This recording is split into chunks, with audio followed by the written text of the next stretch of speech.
Hello, I'm Freddie Gumpf with the Mainstream's UCC student newspaper, and we have a story today about the Achieving the Dream Initiative. It's a campus-wide initiative that's part of a nationwide group that's trying to decrease student barriers to success. And to tell you more about that, we have reporter Rebecca Halgrimson interviewing Caroline Hopkins, a staff member here at UCC that's a part of the Achieving the Dream Committee.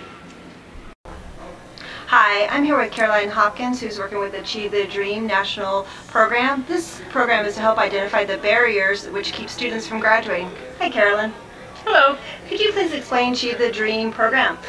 Sure. It is a national initiative that started in 2004, and essentially what it is, it's research-based and it's proven to have brought on results, positive results in multiple community colleges across the nation. And essentially it's a framework for reviewing policies at your community college and collecting data, both qualitative and quantitative, to figure out where it is that UCC is losing students and what is it that we can do to change our policies, procedures, structures, and things like that to help students be more successful and stay through their graduation rather than kind of stop out early.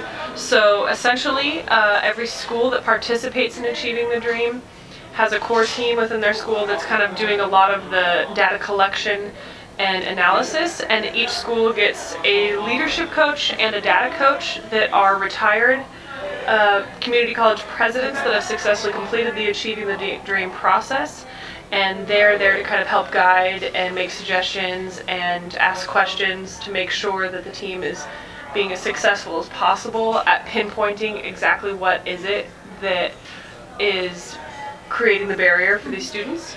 And it's a 3-year process. The first year we're predominantly collecting our data and trying to ask as many people as possible, why do students succeed, why do they not succeed, and really taking an open look at ourselves. And starting next year we'll have discussions campus-wide about how we can make some positive change. Okay, so I'm also understanding that you're going to provide a class this winter term that will ask students to come and help identify some of the barriers that's happening with them.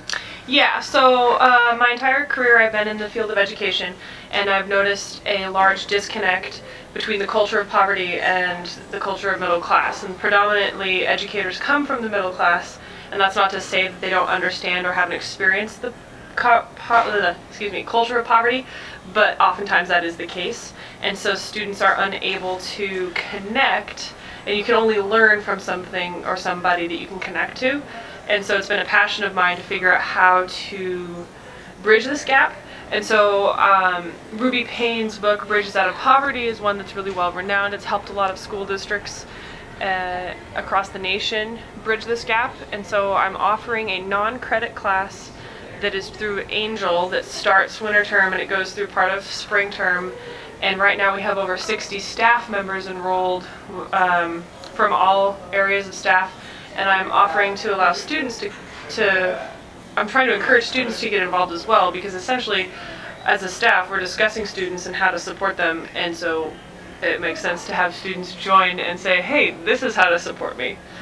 So you can still register for that up through winter term. And I understand this class is free, correct? Yeah, it's free and it's non-credit. Students need to understand they're not getting a credit. It is simply an opportunity to be a part of a conversation that could potentially change the way UCC functions. Okay, great. Thank you so much. Mm-hmm.